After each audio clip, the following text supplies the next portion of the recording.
Hey guys and ladies, this is Giovanni Rodriguez, co-founder of both an award-winning MSP as well as a voice services company that serves the channel. Today we're talking about being strategic versus tactical as an MSP owner. I talk to many MSPs by phone, at events. The topic is MSPs are looking at growing, adding revenue, and we've done this series of videos to share some of our own experiences in growing an MSP. Let's do it.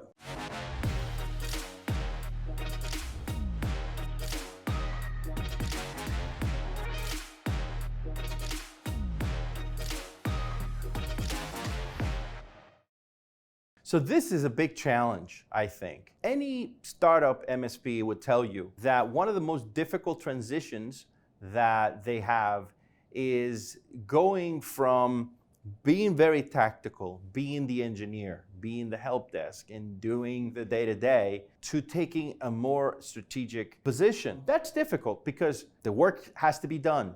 And many times it feels like you can't, what came first, the chicken or the egg? You have to hire more people so then you can step out, but you need to step out to focus on the company to add more people. I wanted to talk about, and we went through the same thing early on, in all the difficulties, financial constraints, and that doesn't allow you to say, I'm just gonna hire somebody because I need him or her, and I'm gonna wait 6 months for the word's not reward, but for that to work out. We talked to many partners that are in that same dilemma. So I wanted to do a quick video to share, what are some of those things that we have done? Because, for the first 2 years, I would say, of the MSP. And I would say that I hope somebody would have given us some advice at that point. For the first 2 years, we worked 7 days a week, and we were technical staff Monday through Friday, 9 to 5, 9 to 6. And then we do all of our billing and all the things at night, on weekends, especially, taking time to figure out new technologies, new products and services that our customers needed. That happened to be done on the weekends. I was to think about it again today,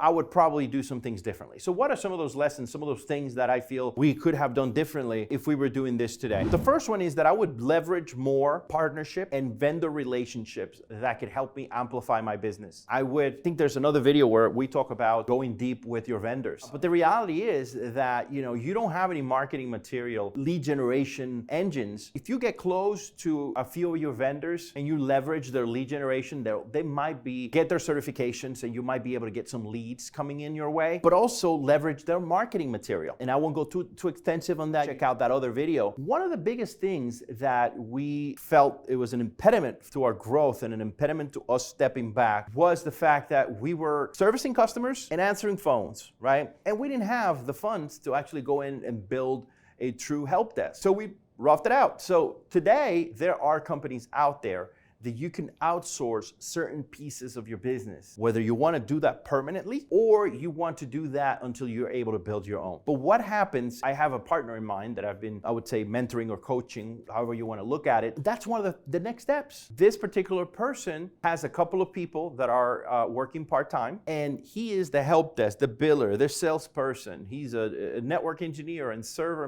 management person, and he can't get out.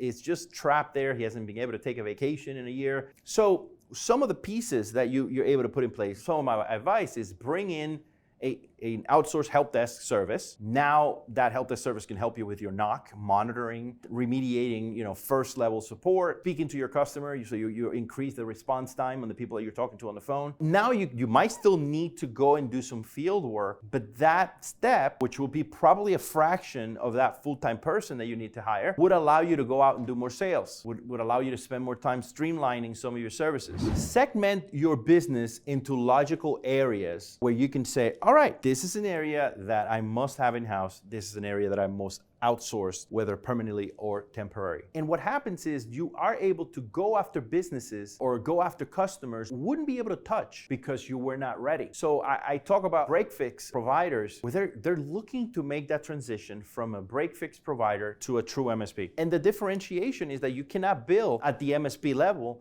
if you don't have all the right components. So put in all those components, get the customers, get some contracts signed, make sure that you prepare the back end, and you'll be able to successfully transition to an MSP. Continue to do that, and you'll be able to step back and manage the business, observe, look, and measure through some type of scorecard, and then staff up, bring back in what makes sense for you. If you'd like to see more on how to add revenue as an MSP or other topics that we cover, make sure to subscribe to this blog so you can be notified by email as new content is being posted. Also, an important part of growing your company is having ways to measure that growth. So we encourage you to go to the link and download the top 6 benefits of having a scorecard for your MSP. We believe that if you don't measure what you're doing, you will know if you're growing or you're slowly dying. Remember to stay connected, and we'll see you in the next one.